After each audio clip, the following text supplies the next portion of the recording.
Hello friends, welcome to another lecture of quantum mechanics, and today we're going to discuss about stationary state's general solution of time dependent Schrödinger equation as linear combination of energy eigenfunction. Before we start, please do subscribe to the channel, hit the thumbs up button, also share with your friends, inspire me to create new contents for you and help me to grow my channel. And if you want to follow me on Insta, this is my Insta ID OJHALAKHYAJIT123. That's my Insta ID. You can follow me on Insta. And before you continue watching this video, first make sure that you know what is wave function, normalization of wave function, operators, eigenvalue, eigenfunction, expectation values, probability density, all these things. So if those things are not clear, you don't have clear idea concept on these topics, then please do watch the 3 videos. I have given 3 links in the description box, 1 2 3, and in that order, given order, watch all the 3 videos to understand all those things. What is wave function, what is the probability density, what is expectation value, normalization, operators, and eigenvalue, eigenfunction. These things should be studied before you watch this video. Okay, so please go through the 3 videos that I have given in the description box, whose links are given in the description box. So then come to this video, and if you have idea of wave function, normalization, probability density, operators, eigenvalue, and eigenfunction, then you can continue. Okay, so now let's start. So first let us start with the time dependent Schrödinger equation, which is this is the time dependent Schrödinger equation. This is suppose equation number 1. Here you see okay, let me express this function psi as a product of function of x and function of t, time t. X represents position here, such that psi of x comma t is equal to small psi of x and small psi of phi. Here you see I have written 2 psi. One is like this and another is like this. This is suppose capital psi and this is small psi. To recognize this, that which one represent what, to understand that, so I have used 2 different symbols. This is a function of x only, and this is function of both x and time, right? So whenever you see that bar below this psi, then you're gonna understand that this represents function of x and t. And whenever you see this side, then you must understand that this is function of x only. Okay, so here this small psi of x is function of x only, function of x, and this this phi t is the function of time. Phi t is the function of time, function of time t. Okay, so now you see, first let me differentiate this psi with respect to time t. First let me differentiate this psi with respect to time t. Then what you gonna have, as this is not a function of t, so that's why we can ignore it. We can write here just psi, and now it is function of t, so we must differentiate it. So del psi by del t, you can write this way, and it is function of t only. That's why you can use the ordinary differential also. So you can use the ordinary derivative also. Psi d phi by dt, you can write this way. Now if we differentiate this with respect to position, with respect to x, then what we're gonna get, del x of psi. Okay, that's gonna give you, this is function of x only and this is function of t only. That's why we can write this way. Now we're gonna differentiate this phi, small phi only, small phi, which is a function of x, and so this is psi is not differentiated as psi will be treated as a constant in this time. And now if you differentiate it again, okay, with respect to x, then you can have again second order derivative of small psi with respect to x, and this is phi into phi, right? And this psi is function of x only, that's why we can write the ordinary differential coefficient here this way. Sorry, this is xt, you can write this way, okay, and into phi. So here we have to treat this phi as constant when you differentiate with respect to x, and you have to treat this psi of small psi of x when you differentiate with respect to time t, because it is function of x only, not t, right? Hope you have understood the logic behind it. So now you see, if we use this result here in you see equation number 1, okay, using these results in equation number 1, what we're gonna have, we're gonna replace this by this, right? And we are to replace this by this, okay. So let me rearrange this lines, rearrange this step so that I can have enough space to write the result after using this values, using these results, okay. Let me rearrange all these things. So let me write this one here, okay, right? So now you see, if we use these two results in the equation number 1, then so I have rearranged these steps.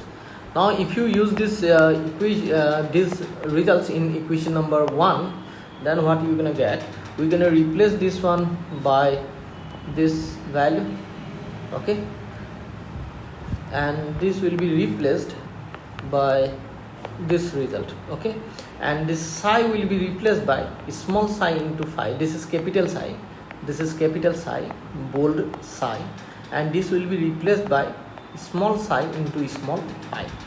Then this equation number 1 becomes of this form. Then equation number 1 will be of this form, I h cut by, now let us replace this by this one, that is psi d phi, this is a small psi, okay, d phi dt, and on the other side minus h cut square by twice m. Then this will be replaced by this result. Here you can see this result, that d2 psi small psi by dx2, d2 small psi by dx2 into phi, then plus v, and v will be replaced by v psi, this psi will be replaced by small psi into small phi, v into small psi into small phi, okay, because this term was actually plus v into capital psi, and capital psi is replaced by now small psi into small phi, right? So hope you have understood this. Let me write this rewrite this equation properly. Just give me a second.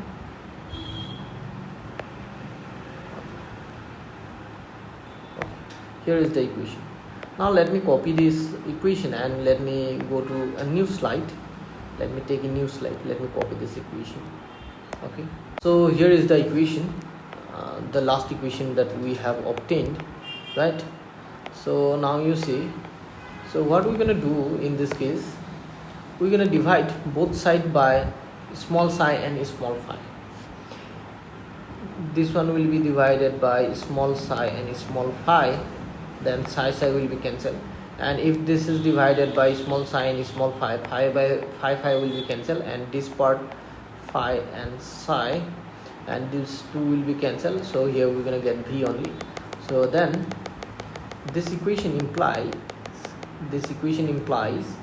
that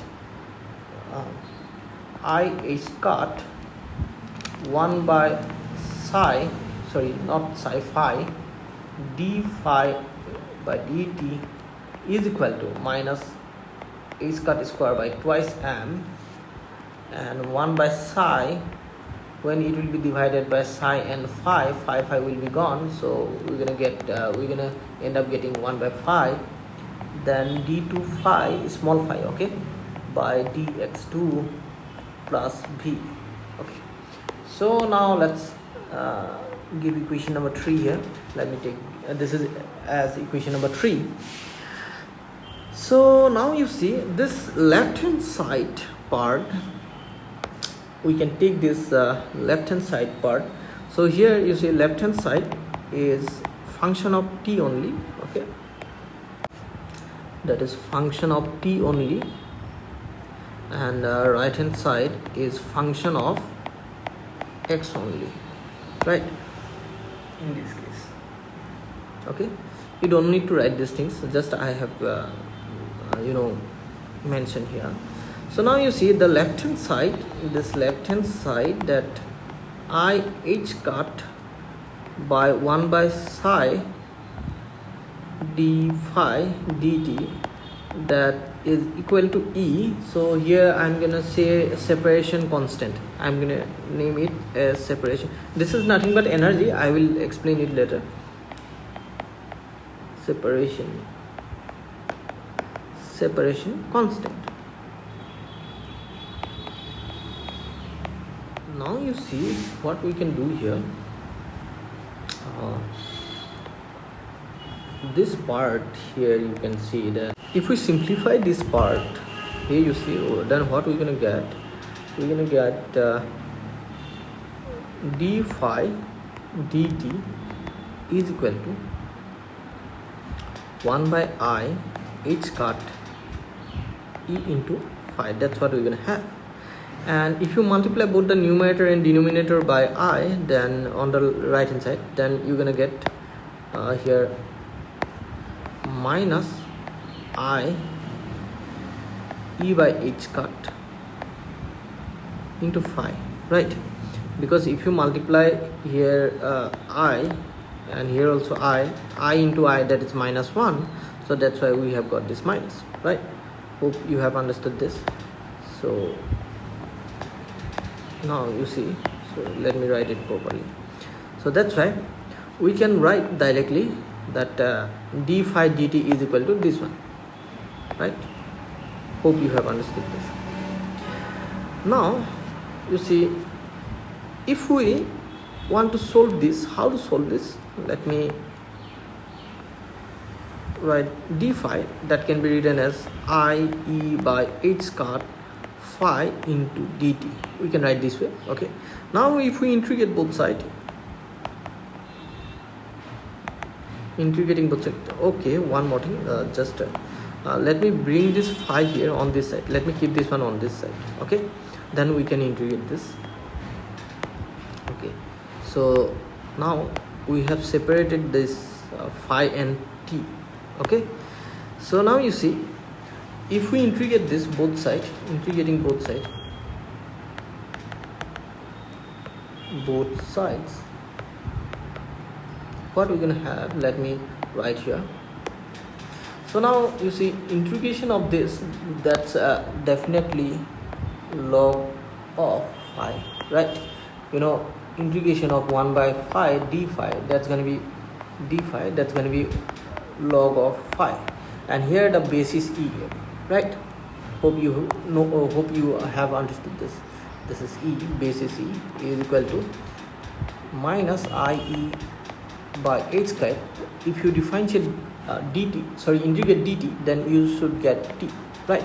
And there must be an integrating constant. Let me write that integrating constant as log c, which is where base is e. Okay, so why I have written this log? Because on the left hand side we have log phi.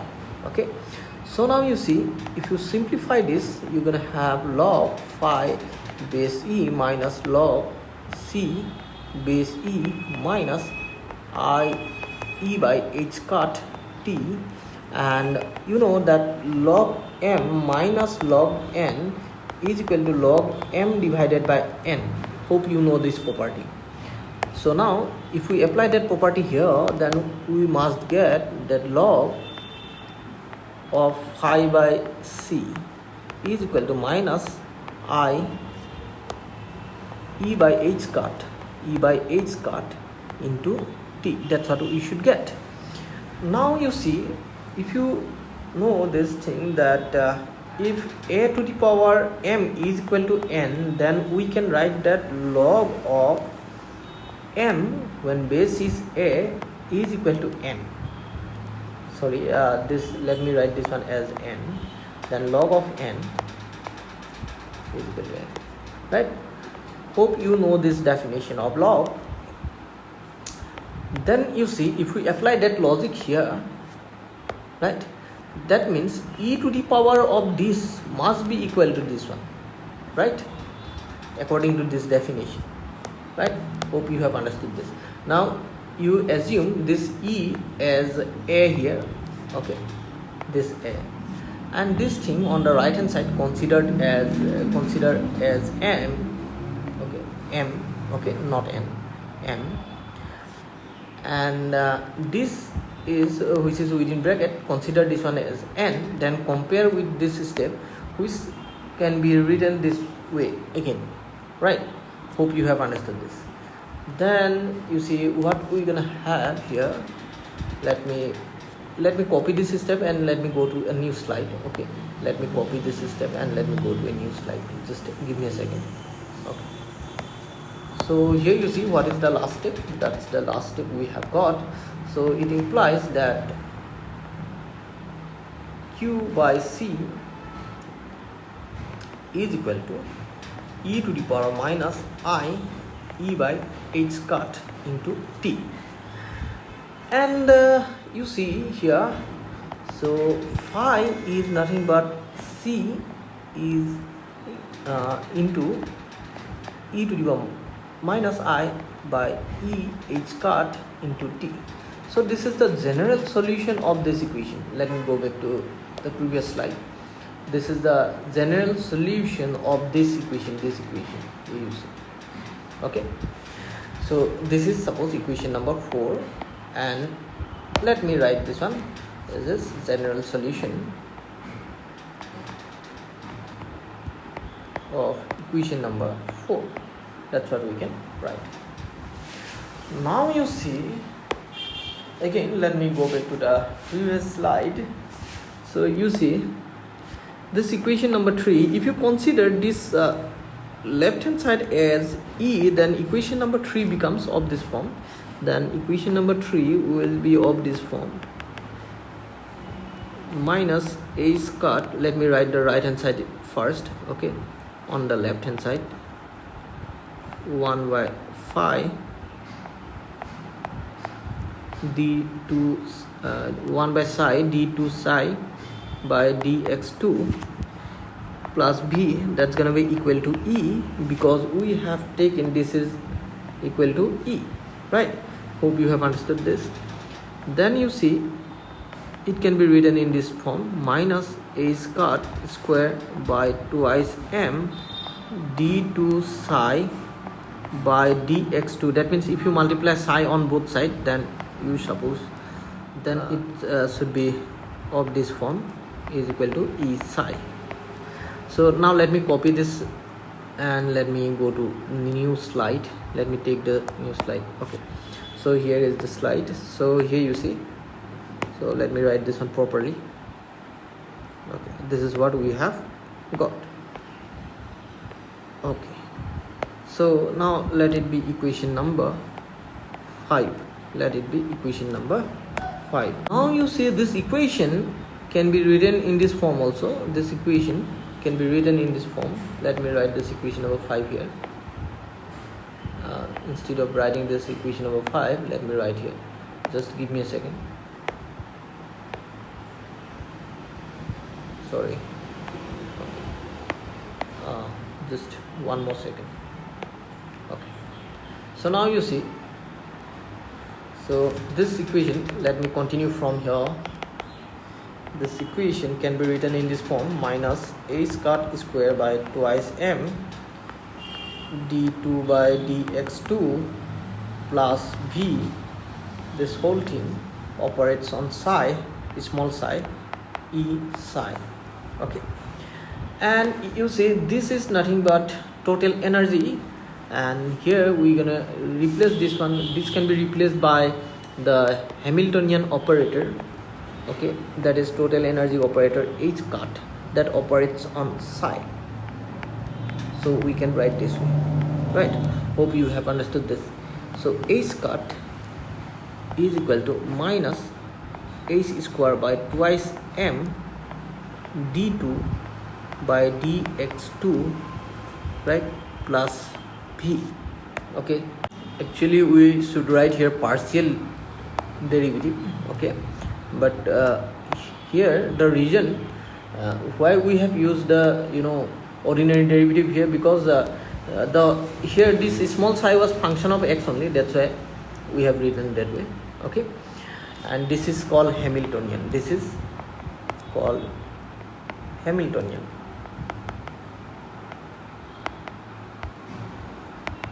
Okay, this is equation number, suppose 5. This is equation number 5. Now you see, from equation number 2, let me go back to the previous slide. So here you see this equation. From this equation, what we can write? Let me copy this equation number 2 and let me write in the new slide. Okay, so this was equation number 2, right? So now you see, so this is equation number 2. As we have got that phi is equal to this, right? So we can replace this phi. Okay, so then what we're gonna have, so it's gonna be replaced by c e to the power minus I e by h cut into t. So this is the solution, right?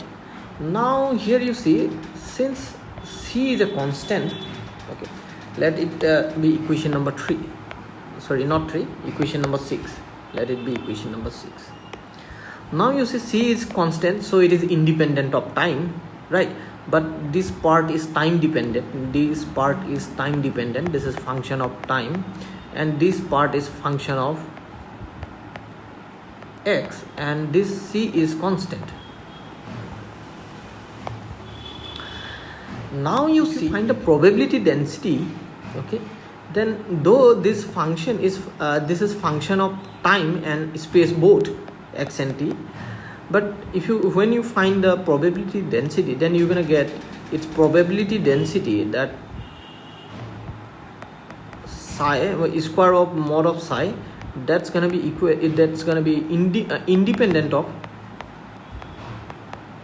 independent of time t. That's why this state is called stationary state. So I will show you how to find that probability density. So now let me show you. So probability density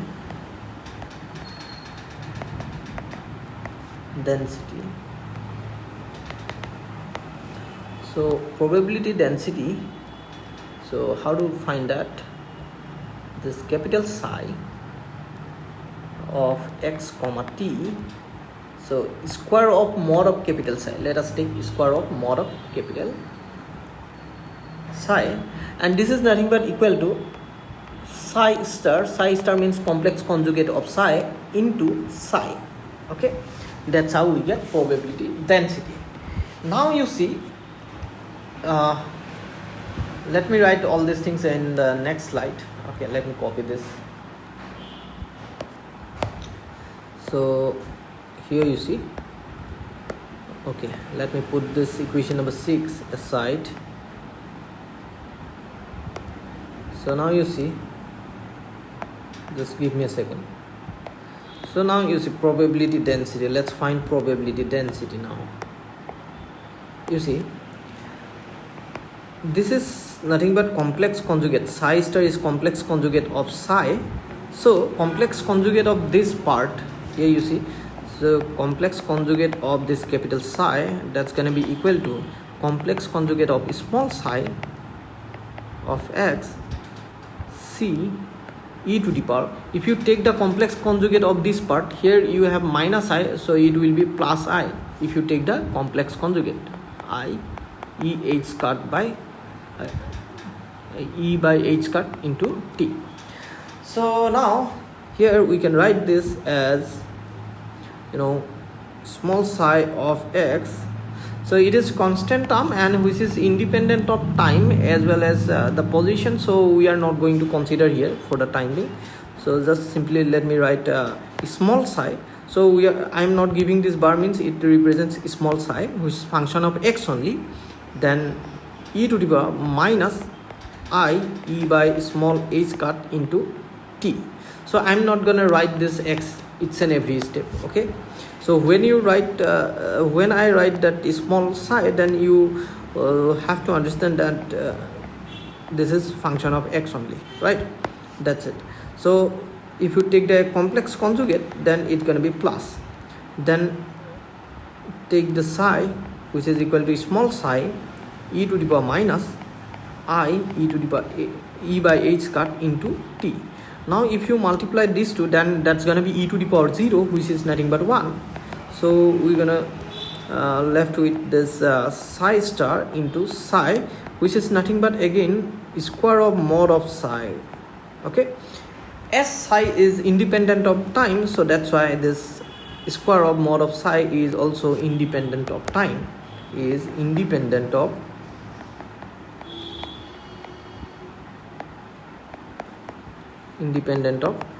time.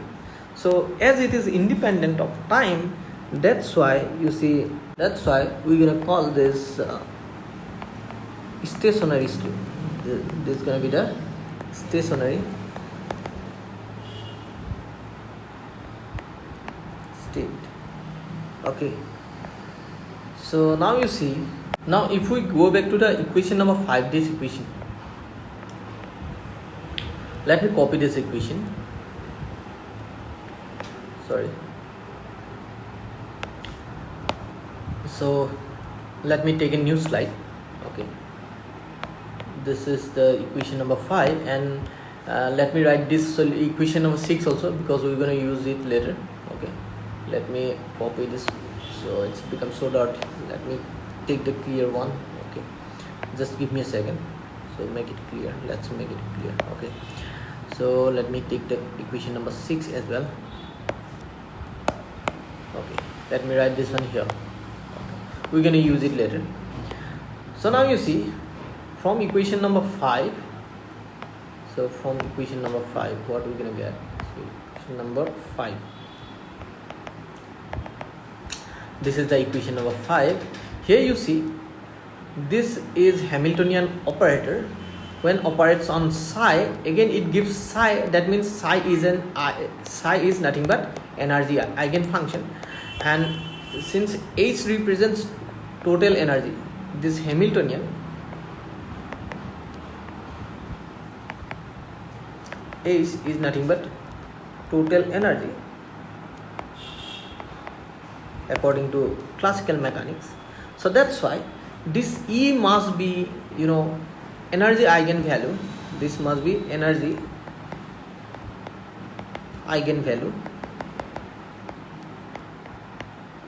okay. So that means for different state it's gonna have different values, okay. And this is energy eigenfunction, energy eigenfunction.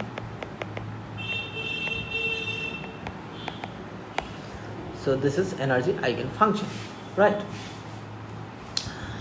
Now you see here that if we find the expectation value of total energy, expectation value, hope you know how to find the expectation value. If you don't, then watch those videos that I have suggested in the description box, okay. What's all the 3 videos, okay. So expectation value of total energy, now you see here, this, when you write h cap, that's gonna represent the total energy operator. So here this energy we're gonna in quantum mechanics energy here we are not going to get this one as continuous. For different energy level we're gonna get different values. So here we used to call it energy eigenvalue here instead of saying as energy. Okay, so when this energy total energy operator or this Hamiltonian operator operates on this state psi, then it gives E psi. So again we got the same function, same state, that's why it is energy eigenfunction, and this is energy eigenvalue, right? So now how to find the expectation value of H, expectation value of total energy. So how to find that? Integration, then you have to write the psi star, then again you have to use the operator H cap, then psi, then dx. This is how we used to find the expectation value.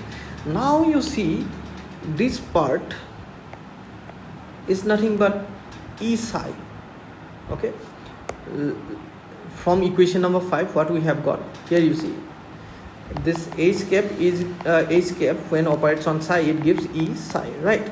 So let me replace this by E psi, then what we gonna get? Integration psi star E psi dx, and here you need to here you need the concept of normalization.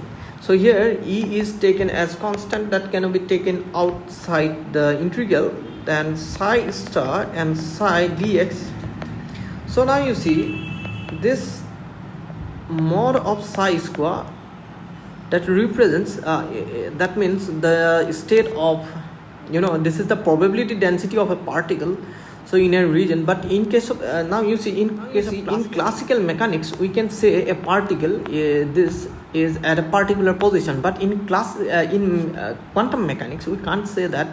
So we can give you the probability, we can have the probability that within this region this particle may exist, and where you see this peak at this position, this is the maximum probability, right?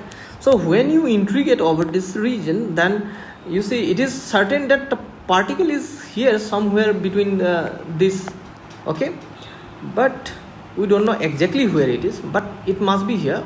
So if you integrate this, so then you must get 1, because probability is 1, that is it is sure that the particle is within this region. Okay, where if this square of mod psi is spread over this region, then particle must be somewhere in this region, right? Hope you have understood this. So now you see, so this gonna give you E, right? This gonna give you E. So this is equal to 1. We have use the concept of normalization, right? So now you see, if you find a if you operate, now let me write here, just let me write here.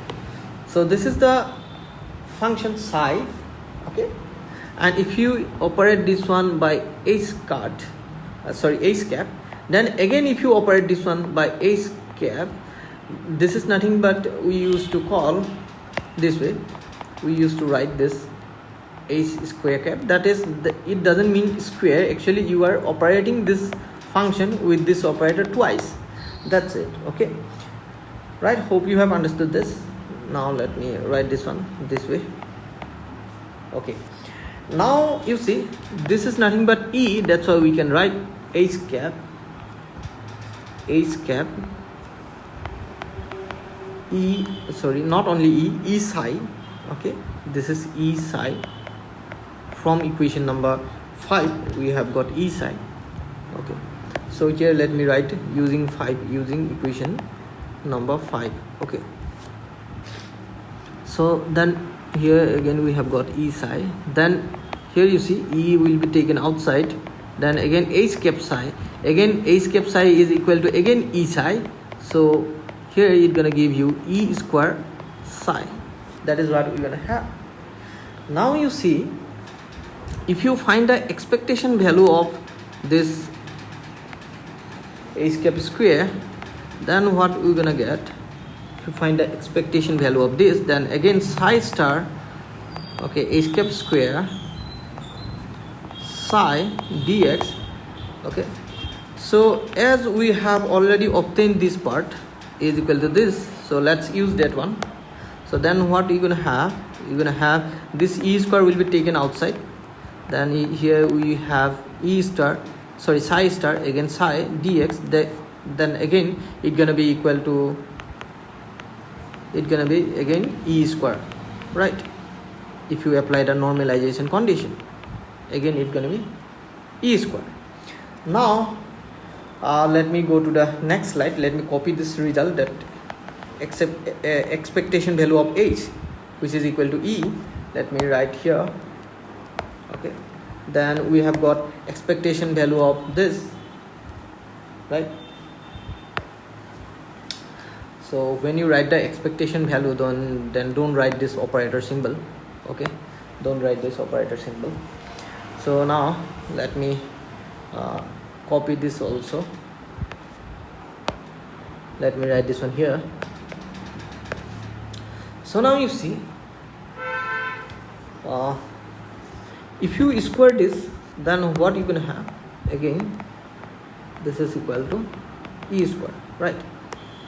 So two different things. Okay, so now variance of h. So this one and this one, though results are same, but these two have different meanings, so that's why I have suggested 3 videos. Okay, so now you see that the variance of h, how to find the variance, that's going to be equal to that's going to be, you know, square of variance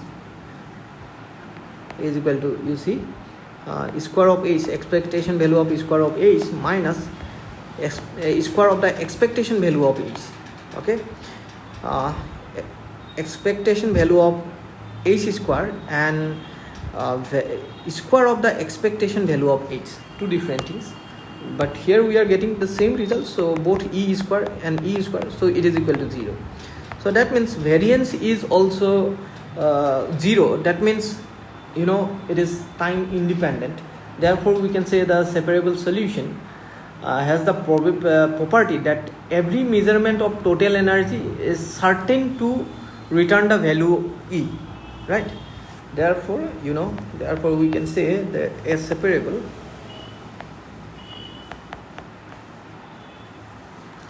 solution has the property that every measurement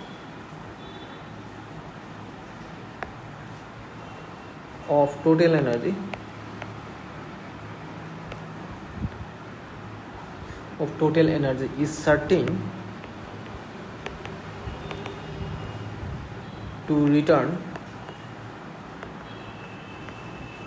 return the value E. So what do you mean by every measurement? Now you see, so every measurement means, now you see, just taking the measurement just once, we cannot say any we can't give any you know, accurate information of a particle just taking one measurement in case of quantum mechanics. Okay, so you know, we have to take you know, large number of measurements. Okay, so here you see, so the total energy here, it doesn't matter how many times you take the measurement, the total energy will be always equal to E here. The variance is 0, means this E is not going to change. That's it, right? So now you see, let us go back to the equation number 6 again. So this is the equation number 6. Let me copy this equation. Number 6. Here you see, this is the equation number 6. Now you see,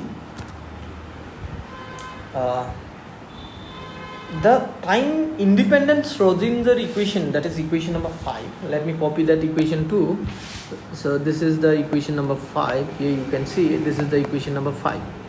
So let me copy this equation number 5 as well, and let me write here this is equation number 5. Okay. Now the time independent Schrödinger equation, it has a equation of this form must have large infinite number of collection of solutions. There is no any single, not a single solution. There is not a single solution. Okay, so here we're going to write that the time independent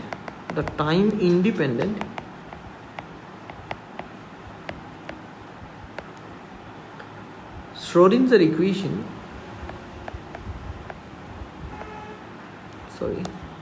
Schrödinger equation, that is equation number 5,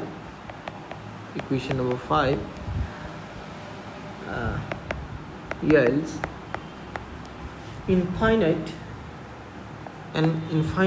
collection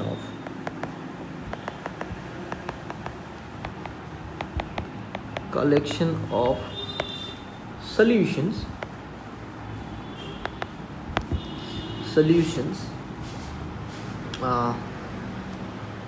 like small psi 1 of x comma small psi 2 of x comma dot up to small psi n of x. Corresponding associated energies are associated with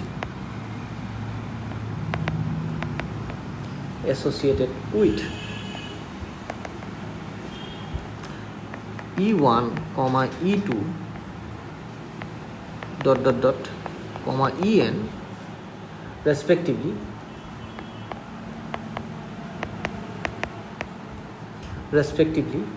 There is different wave functions for its energy. So what we can say that there is different wave function for its energy E1 and E2. So here what is the meaning of then here, though you see for different state there is different energy, then why here we have written a separable solution? The property has the property that every measurement total energy is certain to return the value E, because you see this is for a separable solution. Okay, so for different solution E will be different. Okay, for psi 1 it will be E1, for psi 2 it will be E2, but for the same function psi 1 you never gonna get two different values of E, right? Hope you have understood this. So now you see, as this equation has infinite number of a collection of infinite number of solutions, that's why here you see, so this part must also have infinite collections of solutions, infinite collection of solutions, because here we're gonna get psi 1, psi 2, psi 3 dot up to n, right? Hope you have understood this. So that's why we can write this solution 6, which is the solution of the time dependent Schrödinger equation. This was the solution of time dependent Schrödinger equation. Let me take the new slide. Okay, here you see here this equation number 6 can be written in this way. Let me write the C first, then psi e to the power minus I e by h cap. So this small psi is nothing but function of x, right? This small psi is nothing but function of x, and this is the function of t. So we can write this way. Okay, this was equation number 6. Now we're going to continue from here. So from this part we're going to continue in the next slide. So here you see therefore the time dependent Schrödinger equation, therefore the time dependent Schrödinger equation.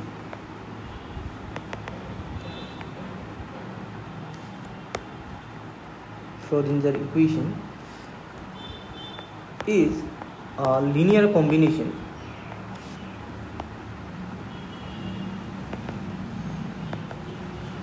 of energy eigenfunction.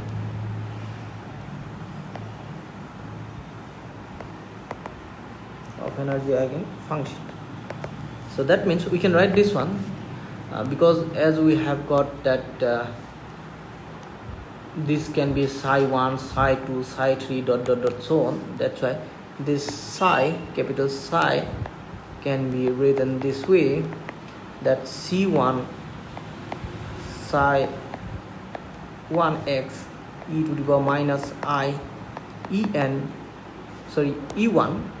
E1 by h cut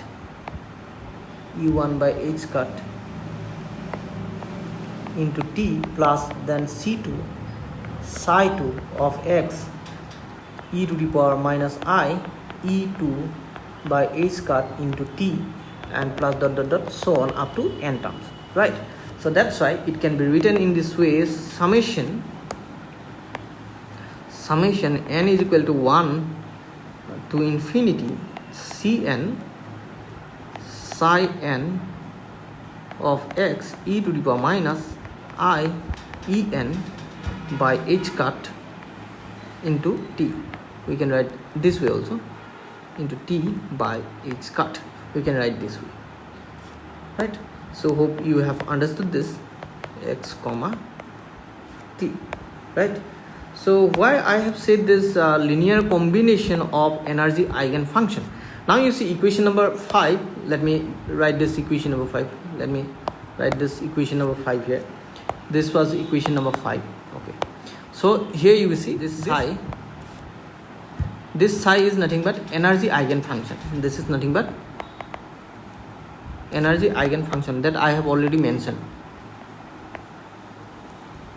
Energy eigenfunction. So if you don't know what is eigenfunction, please watch all the 3 videos that I have given in the description box one by one. What is wave function, normalization of wave function, okay, operators, eigenvalue, eigenfunction, and probability density. All those are explained in these 3 videos. Please do watch those videos. Okay, so thank you for watching. See you in the next video. Hope you have understood this. Thank you for watching. Bye bye.